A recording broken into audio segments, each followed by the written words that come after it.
राधा स्वामी दयाल की दया, राधा स्वामी सहाय, राधा। प्यारी साध संगत जियों, भाइयों बहनों, माताओं, नौजवान साथियों, बच्चे, जितने भी आप सत्संग लाभ के लिए उपस्थित हुए हो, शांति से बैठ के सत्संग लाभ उठाएं। सत्संग में ये कहने की ज़रूरत ही नहीं होती बैठ जाओ, आ जाओ। सत्संग में तो स्वयं अनुशासित होता है और हमें खुशी होती है ये बात देख के, जब काफ़ी लोग बाहर से आते हैं और अपनी संगत का अनुशासन देख के जो वो प्रशंसा करते हैं, कहते हैं हम हैरान हैं।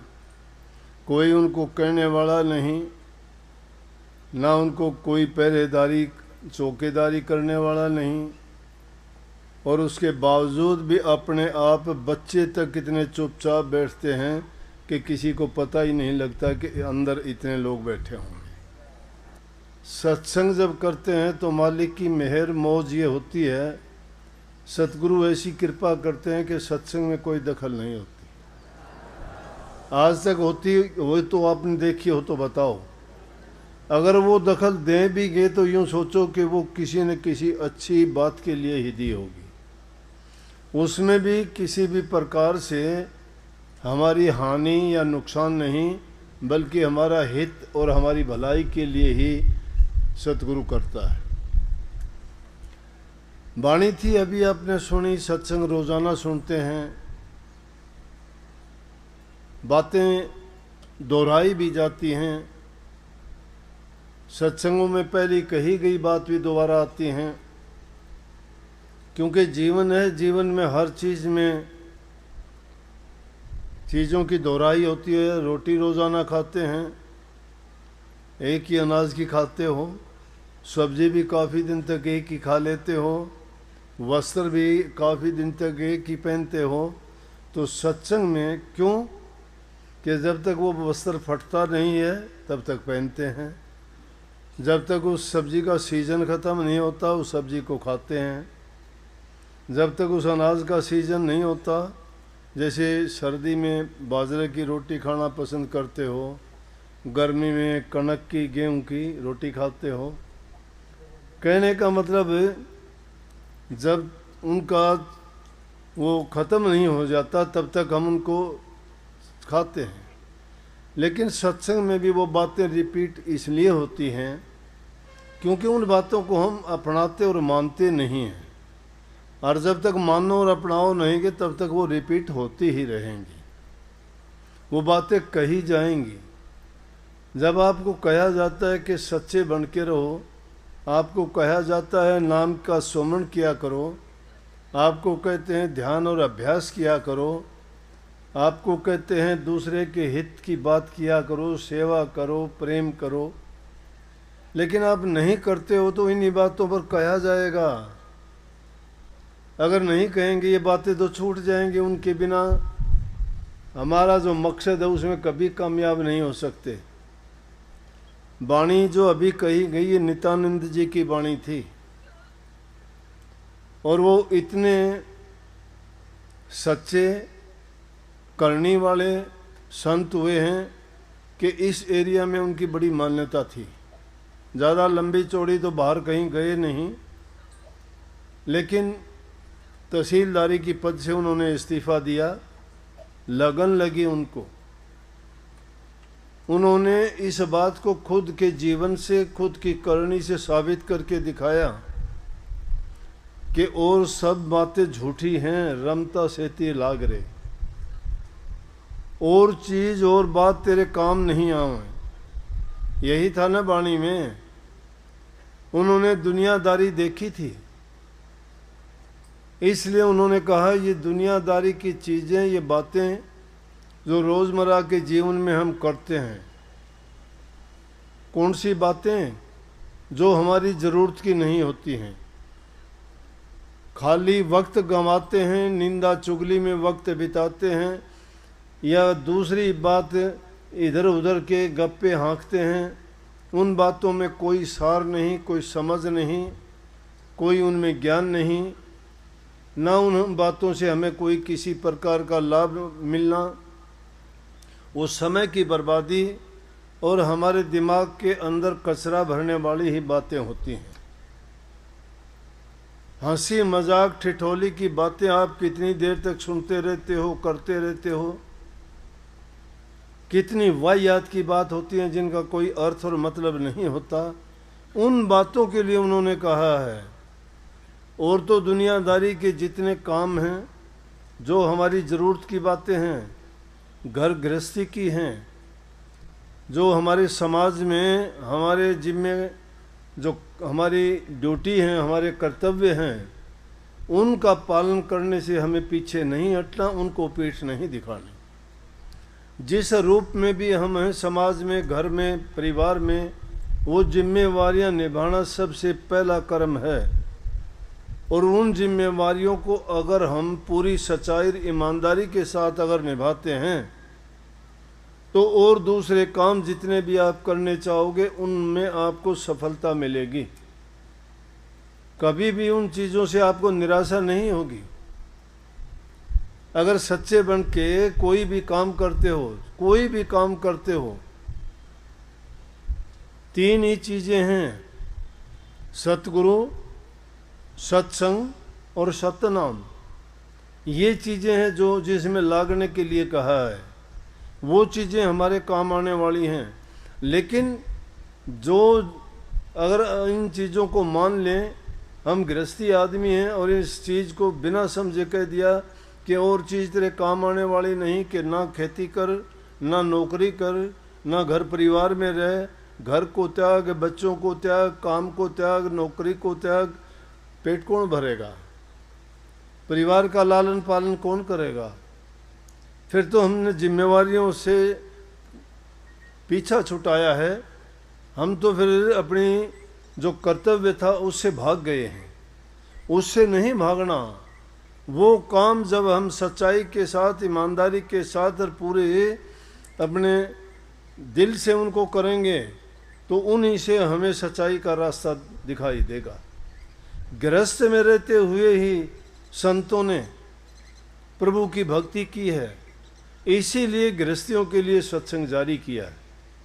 सतगुरु प्रगट होके अपने लिए नहीं, अपने लिए करते तो कहीं भी जंगल में जाके तप कर लेते। कलयुग में सत्य पुरुष का हुक्म संतों के लिए यही है कि वो संसार के जीवों को, जो संसारी पदार्थों में, संसारी उलझनों में उलझे हुए हैं, उनको जाके उपदेश करके, शिक्षा दे के उनको सुलझाओ और सुलझा के उनको सही रास्ता दिखाओ कि उनके जिम्मे काम क्या है। तो नित्यानंद जी ने वही कही कि ये काम दुनियादारी के जो दूसरे हैं बिना मतलब की बातें, वो तेरे काम आने वाले नहीं हैं। तेरे काम कौन सी चीज़ें रमता से थी लागरे। रमता कौन है? रमता कहिए जो राम के नाम में रमया हुआ है, राम के नाम में लगा हुआ है, जिन्होंने राम नाम की कमाई की है, जो राम नाम को ही सब कुछ मान के अपना जीवन बिताते हैं, जिनका त्याग है, पूरा जिनका तप है, वो लोग राम से जुड़े हुए हैं, प्रभु से उनकी प्रीति है और उनका दूसरा कोई काम नहीं। तो उनके साथ अगर तुम लगोगे, जैसे के साथ लगते हो, उसमें जो गुण होंगे वो गुण आपको भी दे देगा। और उनके पास क्या है कि प्रेम का पाठ पढ़ाते हैं, और वो उस प्रेम, किसके प्रति प्रेम? दुनियादारी की चीज़ों की तरफ प्रेम नहीं है, उनके अंदर मोह हो जाता है हमारा, और मोह हमेशा बंधन का कारण बनता है। प्रेम हमेशा पवित्र होता है। अगर सच्ची प्रीति और सच्चा प्रेम किया जाए तो प्रेम बुरा नहीं, प्रेम ही प्रभु से मिलाता है, प्रेम ही हमें परिवार से जोड़े रखता है, प्रेम ही हमें समाज में शांति से रहने का सबक सिखाता है, प्रेम ही हमें प्रभु से मिलाता है। जिसके हृदय में प्रेम नहीं है जब तक प्रेम नहीं है वो कुछ नहीं कर सकता। लेकिन उस प्रेम में दूसरे की मिलोनी नहीं है, दूसरे किसी की दखल नहीं है। प्रेमी के दिल में सिर्फ प्रेम एक के ही प्रति होगा। दूसरे के प्रति अगर तुम्हारा प्रेम पाल लिया तो प्रेम नहीं है वो। सच्ची प्रीति तो प्रभु के साथ होती है, दुनियादारियों के साथ तो हमारा मोह का बंधन होता है, या वो जो हमें जिम्मेवारी निभाते हुए काम करते हैं। जैसे पुराने ज़माने की बात है, बाबा फकीर चंद के सत्संग में गए तो वहाँ बात सुनते थे। उन्होंने सत्संग में फरमाया कि अपने परिवार को अपना धन दे दो, अपना तन दे दो।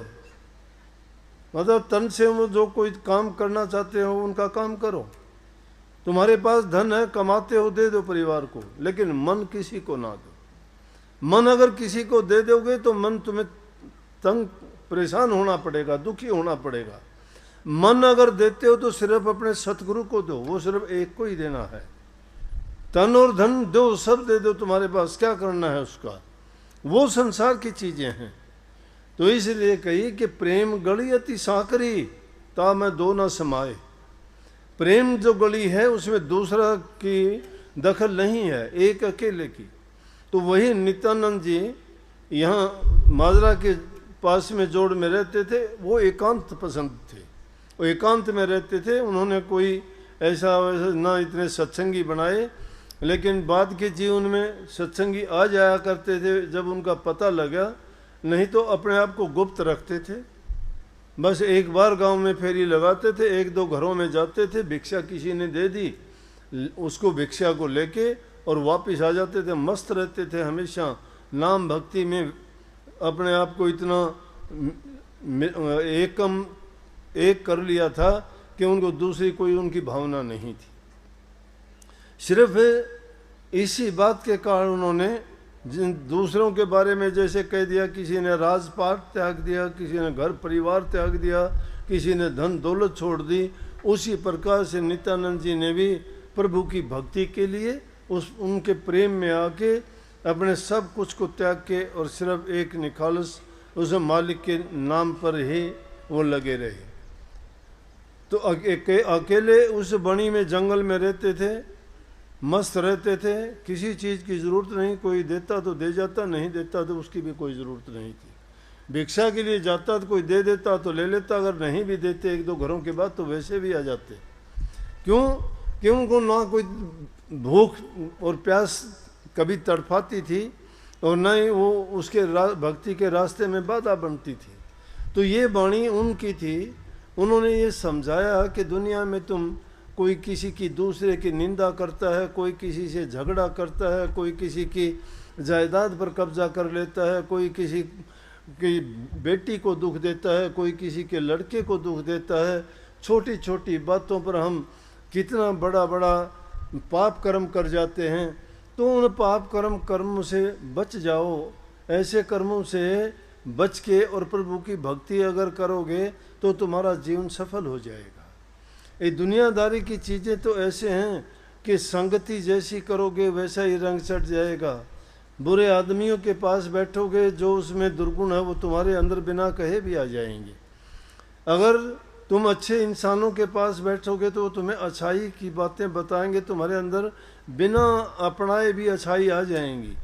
लेकिन जो रमते राम हैं, जो प्रभु की भक्ति करने वाले हैं, उनका संग करोगे, उनके पास जाओगे तो वो तुम्हें भक्ति के रंग में, नाम में रंग देंगे और आपको धीरे धीरे करके 1 मिनट में या 1 दिन में या 5-7 दिन में, क्योंकि नीरस है नाम में कोई स्वाद नहीं है। स्वाद होता है इंद्रियों के रसों का, जो स्वाद है उसको हम रस मानते हैं, आनंद मानते हैं। उनके भोगों से जो हमें तुच्छ समय के लिए जो खुशी मिलती है उसको आनंद मानते हैं। हमें नाम रस का पता ही नहीं है। नाम रस जब आना शुरू हो जाता है तो ये रस फीके लगते हैं, इनकी ओर ध्यान ही नहीं जाता।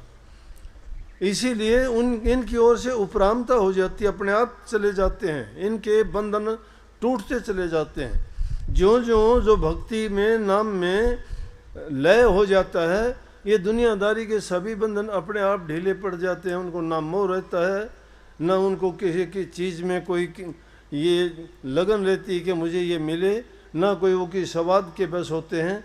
उनको तो इतना है कि प्रभु के नाम में मस्त रह के उनको जो कुछ जैसा मिलता है उसी से अपना जीवन निर्वाह कर लेते हैं। वो खाने के लिए नहीं जीते, स्वाद के लिए नहीं जीते, वो उस आनंद और प्रेम के लिए जीते हैं। जितना उनका जीवन होता है वो तो चाहते हैं कि सारा का सारा जीवन उनका प्रभु की भक्ति में, उनकी याद में बीते।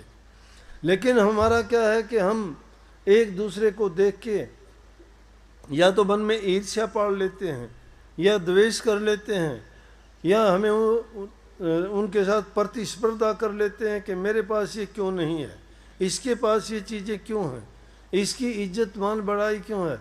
ना ये इज्जत, ना ये मान बढ़ाई, ना ये धन दौलत, ना ये ऊंचे पद, ना ये दूसरी चीज़ें दुनियादारी में जिनके लिए हम तड़पते हैं, भागते फिरते हैं, चालाकियाँ करते हैं, झूठ बोलते हैं, उल्टे सीधे कर्म करके पैसे कमाते हो, किसी का गला काटते हो, किसी का पेट काटते हो, और फिर उसमें तुम सुख ढूंढना चाहते हो।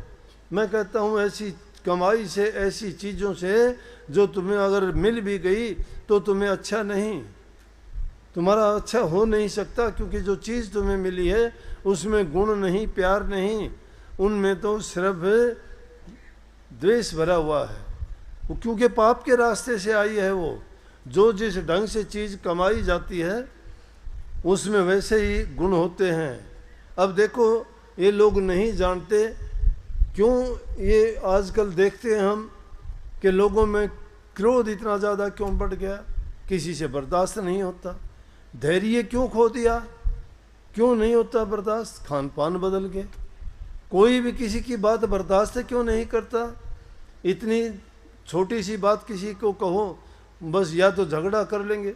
रोज़ाना की खबर देखते हो 5, 10, 100, 200 रुपये के लिए कि उसने उसको चक्कू मार दिया, उसने उस झगड़ा हुआ, उसका ये कर दिया, वो कर दिया। क्षणिक बात के लिए बिना सोचे बिना समझे क्यों ऐसा होता है कि आजकल का जो अन्न खाया जाता है उस अन्न में एक प्रकार का जहर भरा होता है, और उस जहर के कारण हमारे खून में इतनी गर्मी हो गई है जिसके कारण क्रोध, ईर्ष्या, द्वेष, निंदा, ये चीज़ें ऐसी भर गई कि हमारे मन के अंदर शांति नहीं है। क्योंकि शांति वाला गुण वाली चीज़ें नहीं हैं। वो जो अनाज खाते हो उनमें कितनी खाद अब डालते हो, उस खाद की तासीर क्या है। वही खाद अगर तुम किसी चीज़ में वैसे डाल के देखो सड़ा देगी थोड़ी देर में, लेकिन वो धीरे धीरे करके पानी के रास्ते से फल में, सब्जियों में, अनाज में जो जाता है पानी में, और उसको जब हम पीते हैं वो हमारे खून में जाता है। क्योंकि सारी चीज़ें जो हम खाते हैं उससे बनती हैं। जो हमारा अन्नमय कोश है उससे सारी चीज़ें बनती हैं, और वो चीज़ें क्या करेंगी, वो अपनी तासीर जो होगी वो खून में जाके वही पैदा कर देंगे। इसी कारण ये चीज़ें बढ़ती चली गई। बर्दाश्त नहीं तो भाई बहन का कितना प्यार था, पुत्र पिता का कितना प्यार होता था, पति पत्नी का कितना प्यार होता था। अरे हमारे देश में तो प्रथा थी कि जिसका पति गुजर जाता था वो स्त्री सती हो जाती थी, चलते चलते पति मर जाता था, पूरी जिंदगी विधवा होकर गुजार लेती थी, दोबारा शादी का कभी सोचती नहीं। संयम था। मैं ये नहीं कहता ये करो, नहीं, मैं बात संयम की करता हूँ कि आजकल वो संयम नहीं रहा, धैर्य नहीं रहा। इन कुछ ये कुरीतियाँ थी, उन कुरीतियों को दूर किया गया। क्योंकि उन अगर सच्चाई के साथ अगर जीवन खुशी से जीना है तो इंसान को ज़रूरत भी पड़ती है। लेकिन मैंने ये बात इस संदर्भ में कही है कि जब इतनी शक्ति थी बर्दाश्त करने की, अब बर्दाश्त नहीं होता किसी से। कैसी कैसी कहानियाँ थी। एक ब्राह्मण था, बड़ा ज्ञानी ध्यानी था, अपने पुत्र को बहुत कहता था कि तू ये याद कर ले, तू ये शास्त्र का पाठन किया कर, उस ये श्लोक याद किया कर। उसको बड़ा सिखाता था, लेकिन वो इतना काम नहीं करता था जितना कि उसके पिताजी उससे चाहते थे। ऐसा करते करते जवान हो गया, जवान हो गया तो एक दिन उनको बात बात पे झिड़क देता था, तो अच्छा नहीं लगता था उसकी पत्नी को कि बच्चा जवान हो गया है और ये फिर भी जो है इस लड़के को कुछ का कुछ कहता रहता है, ये बेचारा कुछ नहीं बोलता, चुपचाप सुन लेता है। एक दिन उस लड़के ने सोचा इससे अच्छा तो रोज़ाना पिताजी तेरी बेइज्जती करता है कि रोज़ आ ही जाता है कभी ना कभी किसी को, मिट्टी को भी अगर बार बार तुम इसको पीटते रहोगे तो ये भी तो इतनी महीन और पतली होके तुम्हारे सिर से ऊंची निकलना शुरू कर देगी। हालांकि इसकी औकात नहीं है, पैरों तरह ही रहती है बेचारी, लेकिन इसको अगर बार बार तुम कूटोगे, बार बार इस पर चोट करोगे तो इतनी महीन हो जाएगी कि सिर से ऊंची भी जानी शुरू हो जाएगी। धूल नहीं देखते कई बार गुमार कैसा उठता है, इसीलिए बार बार परेशान करने से कभी न कभी तो आदमी में क्रोध आ ही जाता है। लड़के ने विचार किया कि आज रात को मैं अपने पिताजी को ख़त्म कर दूंगा, ये रोज़ाना की बेइज्जती मेरे से बर्दाश्त नहीं होती। लेकिन वो जमाना था, पिता कभी अपने पुत्र का बुरा नहीं चाहता, क्योंकि संतान ही माँ बाप की सबसे अच्छी और सबसे बड़ी से बड़ी पूंजी होती है। उसके लिए तो अपने प्राणों को भी दान कर देते हैं। वो माँ अपने पुत्र पुत्री को कभी भी मारना छोड़ना नहीं चाहेगी, क्योंकि उसने अपना खून प्या के उसको बड़ा किया है, अपने गर्भ में उसके 9 महीने तक कितने दुख और कष्ट उठा के पैदा किया है, तो उसने अपनी अपनी जान रखी हुई है। वो उसको कैसे दुख दे सकती है और ना उसके दुख बर्दाश्त कर सकती है। खुद दुख बर्दाश्त कर लेंगे माँ बाप, लेकिन संतान को दुख नहीं होने देंगे। तो एक रात जब उसने सोचा कि आज अपने पिताजी को ख़त्म कर दूंगा, और वो दोनों पति पत्नी सोए हुए थे, लड़का इस ताक में था कब इसको नींद आए और कब मैं जाके और इसको मारूं अपने पिता को।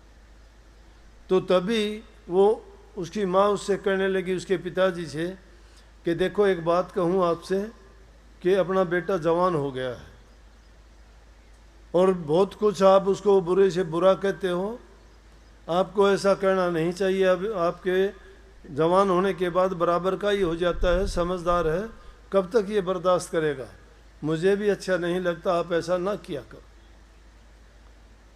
उसके पिताजी पता है क्या कहने लगे?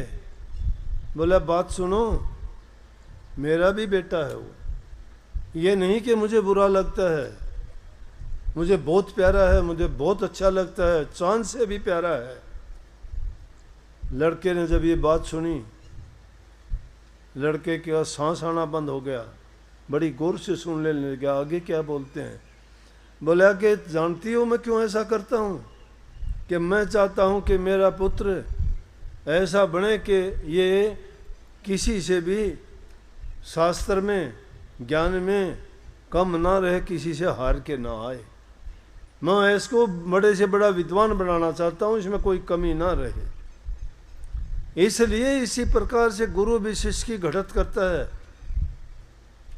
और उस शिष्य अगर ये सोच ले कि गुरु मेरा बुरा करता है या मेरे अवगुण बताता है या मेरी कमियां निकालता है, तो गुरु पर वो अगर दोष रखना शुरू कर दे तो समझो कि उसका हित नहीं हो सकता। कहने का मतलब कि हमें ये सोचना चाहिए कि जो कुछ हमारे लिए माँ बाप करते हैं, गुरु करते हैं, प्रभु करते हैं, उनमें कभी भी दूसरी ऐसी बात नहीं आ सकती कि जिसको हम ये कहें कि वो हमें दुख देने वाली है। लेकिन ज़माना क्यों बदल गया? बदलने का कारण यही है कि या तो हमारा खान पान गलत है, जो गलत तरीके से कमाया गया है, या गलत ढंग से आया है। अगर इंसान अपनी नेक कमाई, हक हलाल की कमाई का खाता है, उसके विचार शुद्ध और पवित्र होंगे, और जिस इंसान के शुद्ध और पवित्र विचार होंगे उनके मन में शांति होगी, उनके साथ बैठने वालों के साथ उनका प्रेम होगा, घर परिवार में उनके शांति रहेगी, और जहाँ शांति है उस घर में लक्ष्मी वास करती है, बड़े छोटे की इज्जत कदर होती है, वहाँ बूढ़े बुज़ुर्गों की बात सुनी जाती है, और उन बूढ़े बुज़ुर्गों की बात जो होती है वो शिक्षा से, गुणों से भरी हुई होती है। हमेशा वो अच्छी बात बताते हैं जिसके कारण उनके जीवन में किसी प्रकार की कोई बाधा ना आए और उनका जीवन अच्छा गुजरे और वो सबका हित करे, किसी की बुराई ना करे। जब घर परिवार में सुख और शांति होगी, मन में शांति होगी, तो ही आप भक्ति के रास्ते पर चलने के काबिल बनोगे। अगर सीधा ही आपको कह दिया कि चल गुरु के पास चल, नाम ले ले, कितनों को लेके आते हैं। कोई शराब पीता है, कोई दूसरा नशा करता है, कोई और उल्टे सीधे काम करता है, कोई जुआ खेलता है, और फिर लेके आते हैं, कहते हैं जी इसको ऐसा करो, ये ऐसा करता है, शराब पीता है। शराब कौन छुटा दे सकता है? उसके मन में जब कोई बात है, वो जब तक तैयार नहीं है तो कितने ही आदमी लेके जाओ। वो तभी छोड़ सकता है जब उसका मन कहेगा। अब उसका मन खुद का काबू में नहीं है, वो खुद अपने मन से नहीं चाहता मैं ये काम करूं या नहीं करूं, उसको दूसरा कोई नहीं करा सकता। लेकिन इसी मन को अगर साध लिया जाए और इसी मन को पक्का कर लिया जाए तो वो चीज़ें तो कहीं अपने आप तो हमारे आके चिपटी नहीं थी, उन चीज़ों को हमने अपनाया है। कोई भी चीज़ है हम उनको छोड़ सकते हैं, आसानी से छोड़ सकते हैं। और इंसान के लिए कोई चीज़ भी मुश्किल नहीं है, भक्ति भी मुश्किल नहीं, भक्ति भी बड़ी सरल है, कठिन नहीं है। बताऊं आपको, कठिन है तो इन चीज़ों को मानना कठिन है, अच्छे गुणों को अपनाना कठिन है, सच्चाई के रास्ते पे चलना कठिन है, निंदा चुगली बुराइयां छोड़ना कठिन है। लालच और स्वार्थ इंसान से नहीं छूटता, और लालची इंसान कभी अच्छा नहीं होगा।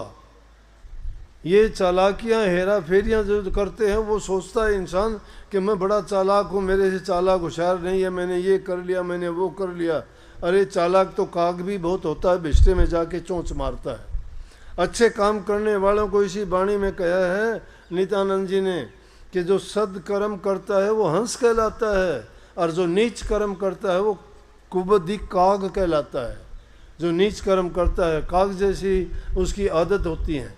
इसलिए हम इंसान, परमात्मा ने इंसान को बनाया इसलिए था कि हंस जैसे कार्य करे, और ये फंस गया दूसरी चीज़ों में, फंसाया काल महाराज ने। इसीलिए संत सतगुरु आके इनको चेताते हैं, रास्ता बताते हैं कि भाई जिन कामों में तू उड़ जाओ हुआ है तेरे काम आने वाली चीज़ नहीं है। ये बंधन संसार के झूठे हैं, कोई हमारा सगा संबंधी साथी नहीं है। ये साथी सिर्फ दुनियादारी तक के साथी हैं, ये शमशान घाट तक के साथी हैं, और इनमें से कोई चीज़ भी आज तक ना कोई लेके गया। आँखों से देखते हैं, समझते नहीं हैं। कितने हमारे से पहले आए जो डंगों से धरती को नापते थे, हाथों पर पर्वतों को उठाते थे, कहाँ हैं आज वो? क्या लेके गए वो? लेकिन जिन्होंने प्रभु की भक्ति की वो अपने पीछे नाम छोड़ के गए, संदेश छोड़ के गए। उनका नाम हमेशा अमर रहेगा, क्योंकि उन्होंने वो काम किया। इसलिए वो चीज़ जो काम आने वाली है, तो हमारे साथ जाने वाली है, वो सिर्फ भक्ति है, और उसका रास्ता हमें सतगुरु से मिलता है।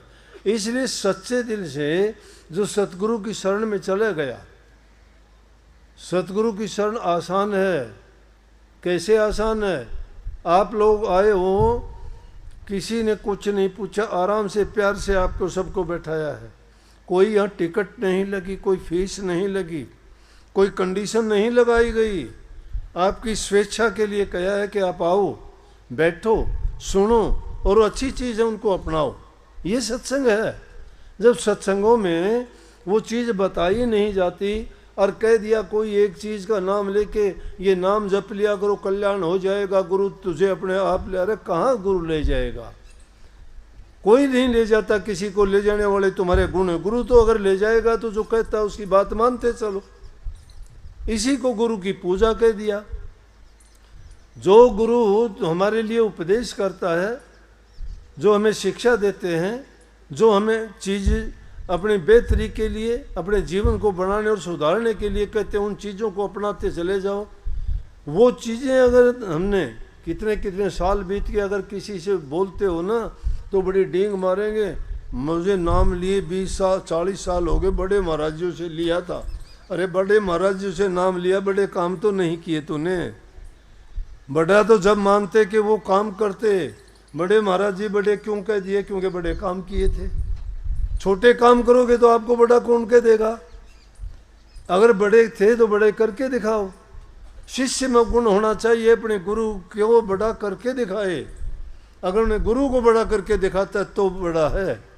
अगर गुरु की नाम की ओट लेके अगर रोटी खाना चाहता है कोई भी खा ले, वो तो भीख मांग के भी मिल जाता है। राम के नाम से कितने भिखारी फिरते हैं, कोई किसी रूप में कोई किसी रूप में, लेकिन सच्ची भिक्षा सतगुरु से मिलती है, वो नाम की भीख है। और उसमें आपको वो दक्षिणा देते हैं गुरु कि उसको पाके हमारा जीवन धन्य हो जाता है। गुरु हमसे चाहता क्या है? गुरु चाहता है कि हम बुराइयों को छोड़ें और सच्चाई के रास्ते पर चलें, नाम भक्ति को अपनाएं। बहुत आसान है नाम भक्ति। सारे काम करते रहो, घर बार परिवार के, समाज के, किसी काम में रुकावट नहीं है, लेकिन उनके अंदर उनकी मर्यादाएं हैं, उनकी सीमाएं हैं। उन सीमाओं के अंदर रह के काम करो, जो ज़रूरत है उसके मुताबिक काम करो।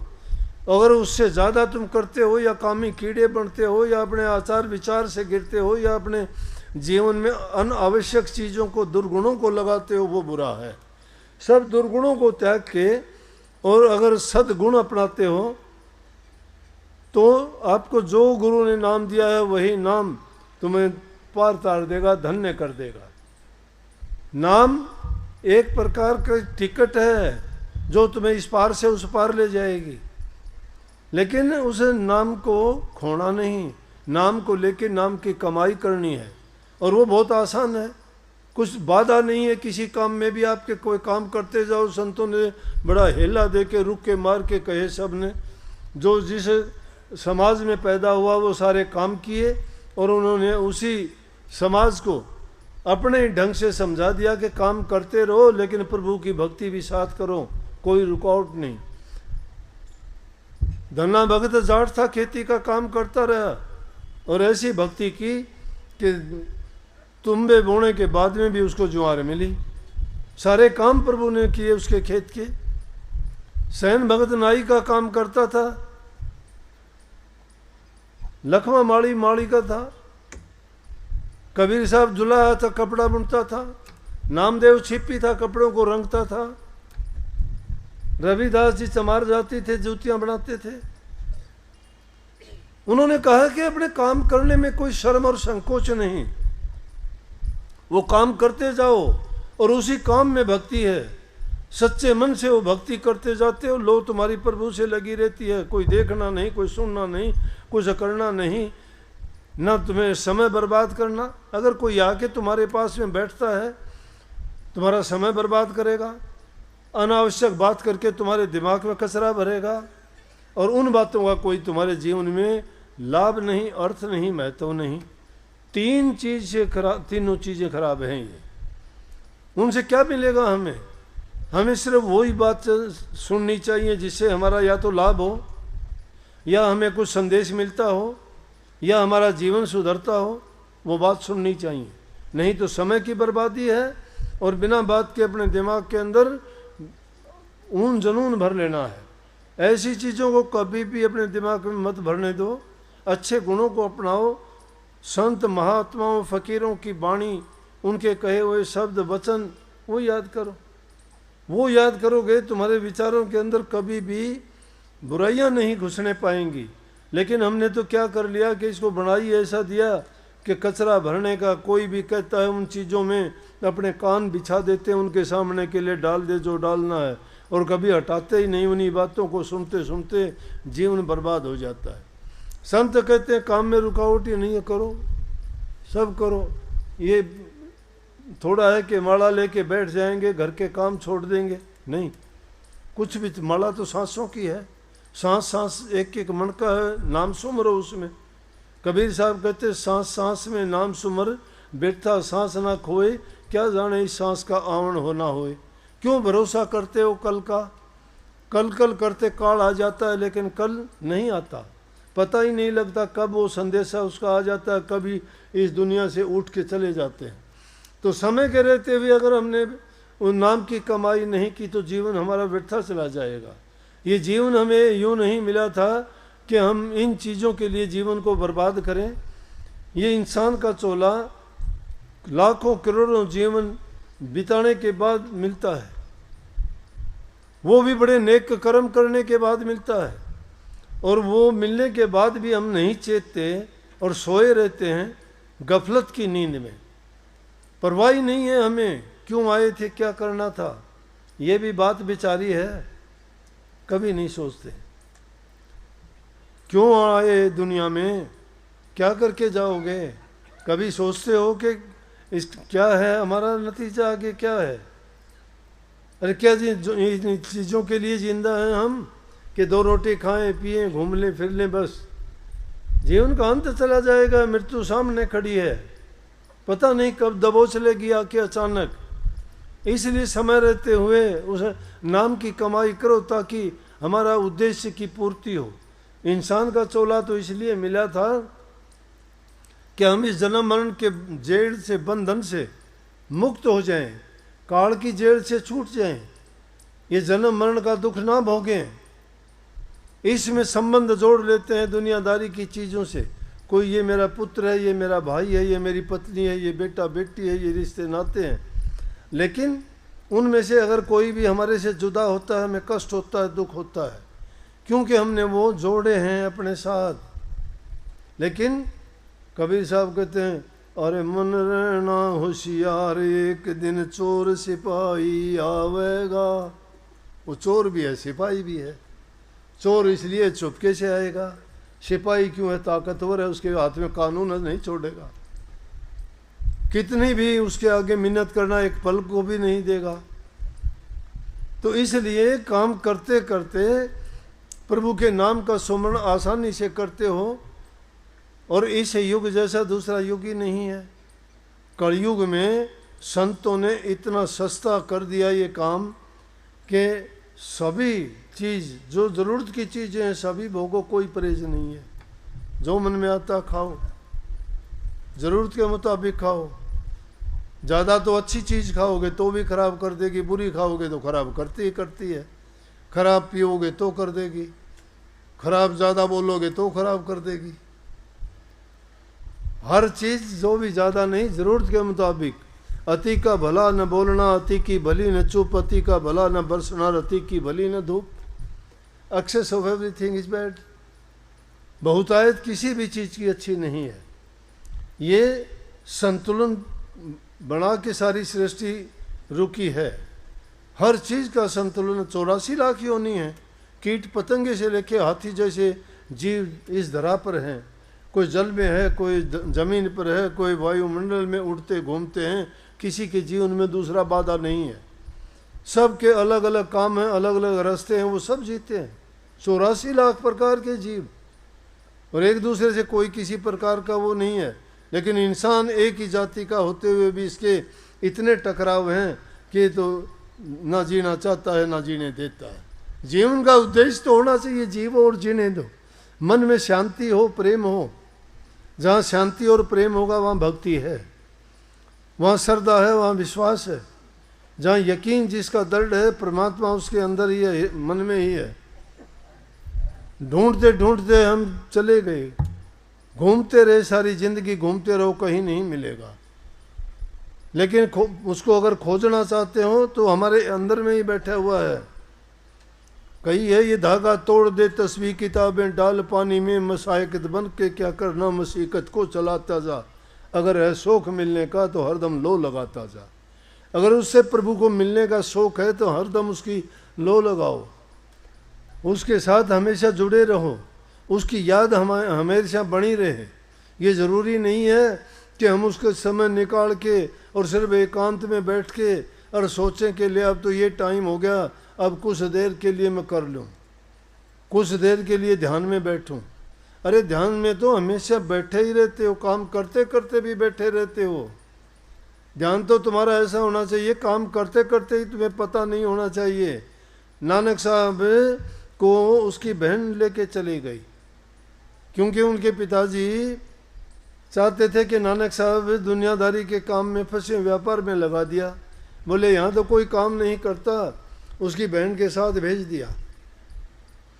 तो उसके जो बहनोई थे वो अनाज का काम करते थे, नानक साहब को वहाँ छोड़ दिया, कहने लगे यहाँ अनाज तोल दिया करो और ये काम सीखो आप।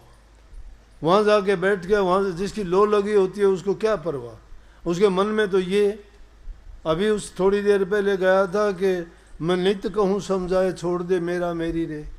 ये मेरा मेरी का ही तो झगड़ा है सारा, मैं और मेरा। तू और तेरा कह दो ना, तू कौन, परमात्मा और तेरा सब कुछ उसका, हमारा है क्या यहाँ? हमारा तो कुछ भी है नहीं, जो कुछ है वो उसी का है। इसलिए नानक साहब जब अनाज को तोलने लगे, तोलते तोलते गिनती की कि 1 2 3 4 8 12 13 13 13 अनाज तोलता गया, 13 से ऊपर गिनती नहीं की। एक आदमी देख रहा था, जाके कह दिया, अरे वो कहाँ रख लिया तूने? वो लड़का, वो तो तेरे बर्बाद कर देगा। बोला क्या बात है? बोला कोई अनाज लेने के लिए आया था, गिनती उसने तो 13 से ऊपर की नहीं, 13 13 करता रहा। उसने कह दिया हाथ जोड़ के अपने घर चला जा भाई, मेरे से तेरी काम नहीं होगी। बोला कि क्यों, मैंने क्या कर दिया? बोला 13 से ऊपर गिनती नहीं। बोला है ही 13, और है क्या? किसका है? और ना मेरा है ना तेरा है, वो जिसका है उसका है, वही तो है, जो कुछ है प्रभु तेरा है। तो जब उसका है तो वो ये लो लगाना है, ये लो लगाना है। कभी भी ये ना सोचो मेरे से काम नहीं होगा। ये दुर्बल आदमियों का विचार है, जिनकी सोच नकारात्मक उनका है। वो लोग बहाने ढूंढा करते हैं, मुझे समय नहीं मिलता, मुझे दर्द रहता है, मुझे बच्चे नहीं करने देते, मैं क्या करूं, मुझे काम बहुत ज़्यादा करना पड़ता है। गलत बात। जिसको करना होता है वो अपना वक्त निकाल लेता है, काम करते करते कर लेगा, कोई उसको रोकने वाला नहीं है। वो तो मन से करना है, काम हाथों से शरीर से करना है। पर भक्ति हमेशा मन से होती है, तन से नहीं होगी।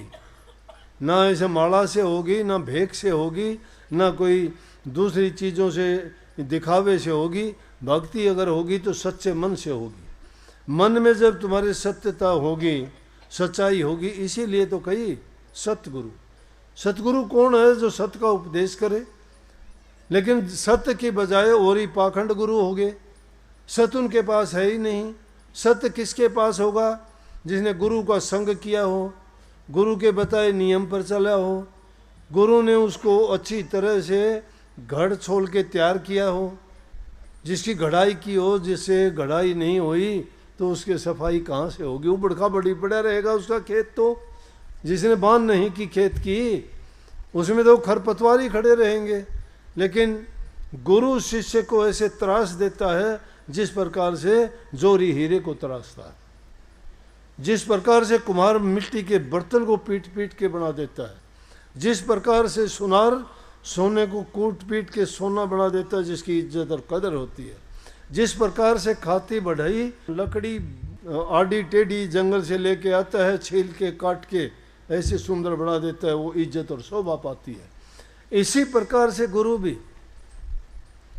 भी शिष्य को तराशता है। और जो गुरु ने तराशा नहीं ना, उसके पास है कुछ नहीं, ड्रामा कर देगा, नकली बन जाएगा, गुरु का ढोंग रच देगा। ढोंगी बहुत होते हैं, ड्रामे बहुत होते हैं, साधु के भेष में शैतान बहुत होते हैं। साधु का काम होता है समाज को सही रास्ता दिखाना, बुराइयों से निकालना, सत्य मार्ग पर चलाना, प्रभु की भक्ति में लगाना और उनको नेक नियत रखने का उपदेश और शिक्षा देना। और जो सच्चे गुरु जिसको मिल जाते हैं उसका जीवन संवर जाता है।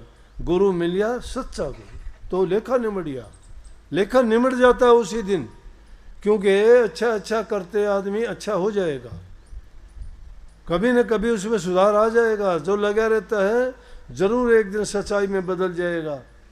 लेकिन धैर्य रखना पड़ता है हर चीज़ के लिए।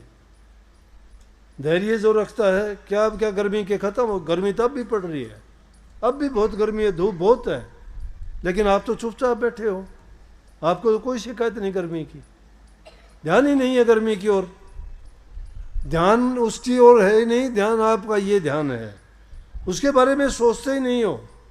इसी प्रकार से दुनियादारी के जो बुराई हैं उनको इसी प्रकार से इग्नोर कर दो, भूल जाओ उनको, छोड़ के सिर्फ अपने मन को सत्य में, नाम में, गुरु में जोड़ लोगे तो आपको भी वो बुराइयां नहीं फटकेंगी और अच्छे ही अच्छे गुण आएंगे। उसके लिए नाम का सुमन करना, ये नहीं कि कभी बैठ जाओ चुपचाप, नहीं। जिनने भी पाया उन्होंने चिंतन किया, चिंता करने से नहीं, चिंतन किया। चिंतन आप भी करो, चिंतन करो कि मेरे अंदर बुराइयां क्या हैं, चिंतन करो कि मन दुष्ट मानता क्यों नहीं है, चिंतन करो कि ऐसी कौन सी चीज़ है जो और दूसरे कर सकते हैं, मेरे अंदर ऐसी कौन सी कमी आई है, मैं क्यों नहीं कर पाता। जब ये जांच आप कर लोगे अपनी, आपको अपनी कमी दिखाई देगी, और सच्चे जब बनोगे कि अपनी कमी को खुद जान के अपनी कमी को निकाल दोगे। जो कमी को नहीं निकालता है और अपनी कमी को जानते हुए भी उसको वो पीठ दिखाता है, तो कमी उसकी कभी नहीं छूटेगी। अगर कमी है तो प्रकट करके कहो, हाँ मेरे अंदर ये कमी है। कुछ लोग होते हैं ऐसे कि है ये मेरे अंदर कमी, उनकी कमी निकल जाती है। जो छिपाता है, नहीं मेरे अंदर नहीं है ये। इंसान की ये आदत है कि अपनी कमी को नहीं बताना चाहता, उसको छिपाना चाहता है। अच्छा गुण ना हो तो भी कहता हाँ मेरे अंदर गुण है। कितने ही लोग आपकी अकल मारते हैं, कोई ज्योतिषी बन के, कोई पंडित बन के, कोई पतरा देख के, कोई आपके अंक देख के, कोई आजकल तो हाथ देख के, कोई रेखा देख के। क्या कहते हैं? 3-4 बात उनकी कॉमन होगी। सबसे पहले कहेंगे तू नेक इंसान बहुत है, लेकिन तुझे नेकी का फल नहीं मिलता। वाह, बड़े खुश हो गए, भाई मैं नेक तो हूँ ही, तभी छाती काट दोगे, हाँ ये बात पक्की है। उसको झूठे को भी सच्चा बना दिया, झूठ स्वीकार कर ली पूरी कि हाँ मैं तो ऐसा ही हूँ। लेकिन ने बोला तुमने जो करता है उसका फल नहीं। हाँ पूछो ना, मैंने सबके इतने अच्छे अच्छे काम किए, लेकिन उन्होंने बड़ी दुष्टता करी मेरे साथ।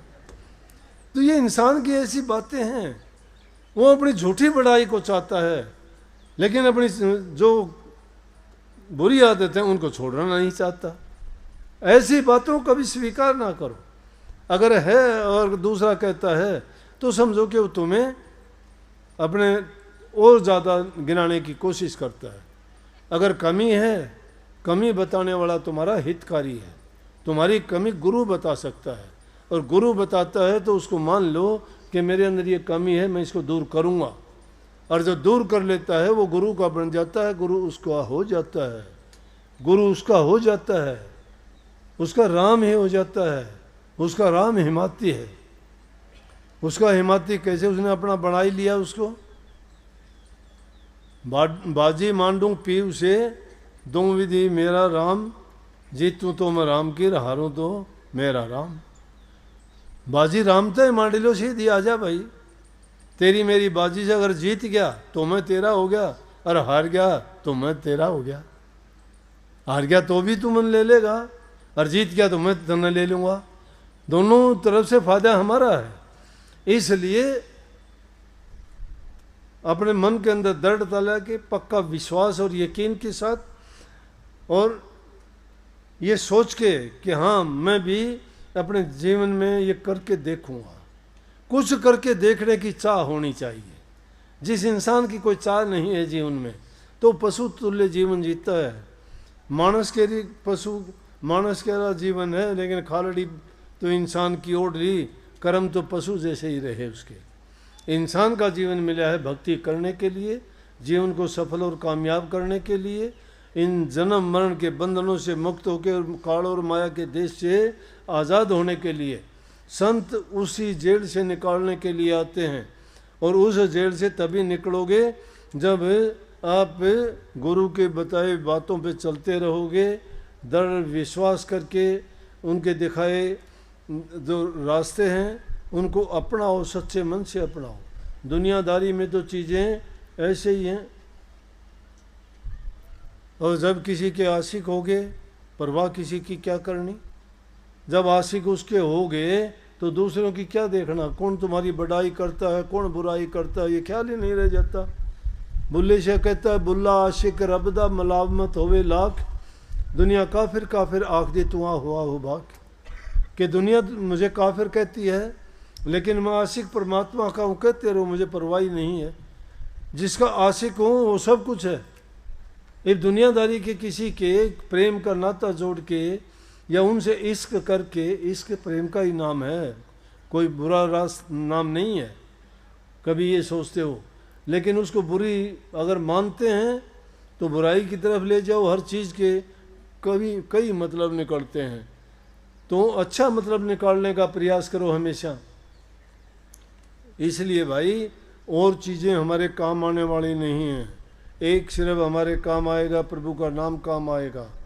वो ही हमें इसे, जो सबसे बड़ा दुनिया में रोग है, जन्म मरण दो रोग लगे हैं, तृष्णा रूपी खांसी, आवागमन का इतना बड़ा रोग है, वो काल की फांसी गली हुई है गले में, वो हमें खींचे फिरता है।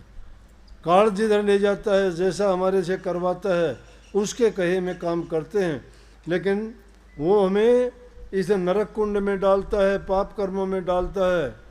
लेकिन गुरु हमें उन बंधनों से मुक्त करता है, उस फांसी को निकालता है, स्वतंत्र कराता है, अच्छे गुणों से भरता है, जीवन को सफल बनाता है। और सबसे बड़ी बात, जो सबसे बड़ा रोग है उससे मुक्त करवा के प्रभु के चरणों में स्थान दिलाता है। उस नाम भक्ति को किया करो, उसको दरकिनार नहीं करना। करो दुनियादारी के सही काम, सच्चे काम, सारे काम जो हमारे निमित्त हैं, हमारी जिम्मेवारी है, उनसे भागना नहीं, वो काम करना है। पहले पेट पूजा, फिर काम दूजा। पहले पेट भरने का साधन होना चाहिए इंसान का, काम करो। जो काम नहीं करता, दूसरे से मांग के या दूसरे का दिया हुआ लेके वो निर्वाह करता है, तो वो भी कर्जदार बनता है। किसी के कर्जदार मत बनो। लेकिन एक बताता हूँ, 3 चीज़ों से कर्जदार नहीं बनता। प्रभु का दिया हुआ, गुरु का बख्शा हुआ, ये जो चीज़ें, और माँ बाप का दिया हुआ। माँ बाप जो देते हैं वो अपेक्षा नहीं करते मुझे इसके बारे में मिलेगा। गुरु देता है वो कभी अपेक्षा नहीं करता कि मेरे इसके बदले में मुझे मिलेगा। और परमात्मा जो बख्शिश करता है वो भी नहीं सोचता ऐसा।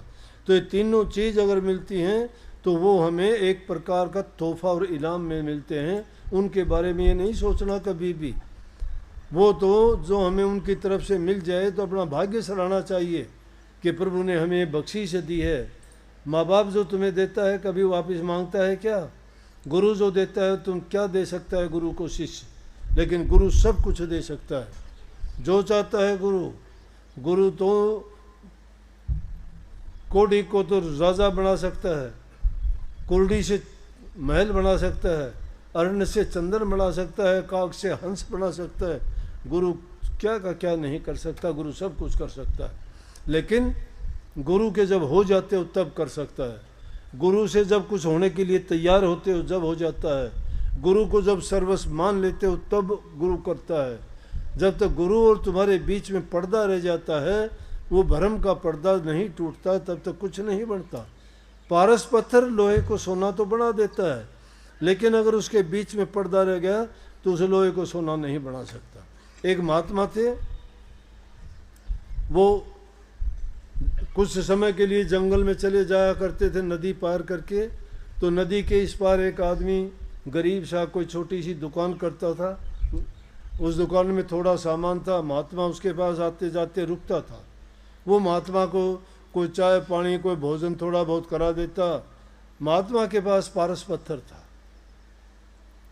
पारस पत्थर था। महात्मा ने सोचा, वो कहने लगे महात्मा कि ले भाई, मैं तो जाता हूँ कुछ महीनों के लिए, जंगल में जाऊँगा, साधन अभ्यास करके वापस लौटूँगा। तेरी हालत गरीबी की है, तेरे को मैं पारस पत्थर दे के जाता हूँ। इस पारस पत्थर से तुम लोहे से सोना बना लेना, तेरी गरीबी दूर हो जाएगी, तेरा गुजर बसर ठीक हो जाएगा। और मैं जब तक आऊँ तब तक कुछ ना, इससे कितना ही काम लेना। महात्मा चले गए, बैठे रहा। उसने सोचा कि अभी तो महात्मा 3-4 महीने में आएगा, बहुत टाइम है। पहली चीज़ तो ऐसा सोचते सोचते टाइम गवा दिया। फिर याद आई कि ओह, महात्मा का तो आने का समय हो गया। उसने क्या किया, बाज़ार में जाता लोहा लेने के लिए कि लोहे का क्या भाव है। भाव बताया, बोला कि पहले तो ये भाव था, अब थोड़ा महंगा हो गया। बोला कि यार ये तो महंगा हो गया, सस्ता होगा जब आऊँगा। कुछ दिन के बाद में फिर गया, फिर पता किया और महंगा हो गया। यूं करते करते वो समय आ गया, समय आ गया, पारस पत्थर यूं का यूं रखा रहा है उसका। पूछने लगे महात्मा, जब आए बोले कि भाई हालत वही, वही छोटी सी दुकान, वही 4 डब्बे रखे, कुछ नहीं उसकी।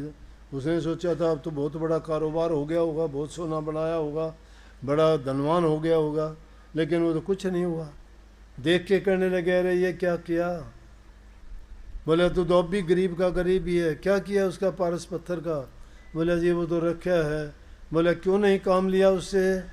बोला जी क्या काम लेता, लोहा रोज आता, लोहा महंगा होता रहा, मैंने सोचा सस्ता होगा जब लूँगा। बोले अरे मूर्ख, बर्बाद कर दिया तूने सब कुछ, अब मैं नहीं छोड़ता, तेरे पास में लेके जाता हूँ। ये जीवन है इंसान का। पारस पत्थर ये जीवन है, हमारे सांस, ये सांस मिले हैं। पारस पत्थर गुरु ने नाम दिया है, वो है। इसको कैसे बनाएं? गुरु ने कह दिया कि नाम को जपया कर, अभ्यास किया कर, सुमरण किया कर, चिंतन किया कर। जब नाम का अभ्यास करेगा, चिंतन करेगा, सुमरण करेगा, तेरे कर्म कट जाएंगे, मालो माल हो जाएगा तू। मालो माल तो जब होता है जब प्रभु नाम की दौलत मिलती है। दुनिया के पदार्थों से कोई मालो माल नहीं होता, वो तो व्याधि है, बीमारी है, वो तो रोग है। दुनिया का धन अगर मिल गया तो बीमारी है, वो तुम्हारी बुद्धि को भ्रष्ट कर देगी। जिसको मिल जाता है बस उसी टाइम से बदलना शुरू हो जाता है और उसके पीछे लग जाते हैं फिर रोग, बीमारी, चोर, ठग, लुटेरे, डॉक्टर, सारी चीजें। इसलिए वो व्याधि है, बीमारी है वो। कहने लगे तो वो जीवन करते करते सोचते भाई सुमन अभी नहीं, अभी थोड़े बच्चे छोटे हैं, थोड़े दिन में सुमन करूँगा, अभी काम थोड़ा है, अभी मैं काम से थक जाता हूँ। तो करते करते बुढ़ापा आ गया। बुढ़ापा आ गया, जमदूत आके खड़े हो गए, चल। बोले यार थोड़े दिन तो छोड़ दे अभी। बोले अब नहीं छोड़ने का टाइम था, दिया था तेरे को मौका। ये जीवन हमें उसी प्रकार से मिला है। वो तो एक सिर्फ दृष्टांत था घटाने के लिए, समझाने के लिए। वास्तविकता तो ये है कि इंसान को ये जीवन, बहुमूल्य जीवन, बड़ा कठिनता से मिलता है। लेकिन इसको हम बर्बाद अगर कर चले तो हमारे पल्ले क्या है कि उसकी तरह फिर पछताना ही पड़ता है, कुछ नहीं मिलता। इसलिए भाई सभी काम करो, लेकिन ये भूल कभी ना करो कि प्रभु को भूलो। अव्वल तो सांस सांस में याद रखा करो, अगर नहीं भी रखो तो कम से कम जो भूल चूक होती है तो सोचा करो कि जो काम किया था वो मैंने नहीं किया, पश्चाताप किया करो। जो इंसान पश्चाताप करता है वो ज़रूर उस काम को ठीक कर लेगा, संवार लेगा और उसका ज़रूर कल्याण होगा। तो आप सबको बहुत बहुत आशीर्वाद भाई। मानोगे आपका हित होगा। सेवा करा करो बूढ़े बुजुर्ग की, माँ बाप की। हमने गुरु से सीखा है, गुरु ने जो शिक्षा दी मैं वो आपको बताता हूँ कि जो कुछ है वो गुरु की दी हुई शिक्षा के कारण है। प्रेम बढ़ाओ, बूढ़े बुजुर्ग की सेवा करो, किसी की बुराई ना करो और समय निकाल के प्रभु के नाम का सुमरण ज़रूर से ज़रूर किया करो। सबको बहुत बहुत आशीर्वाद। राधा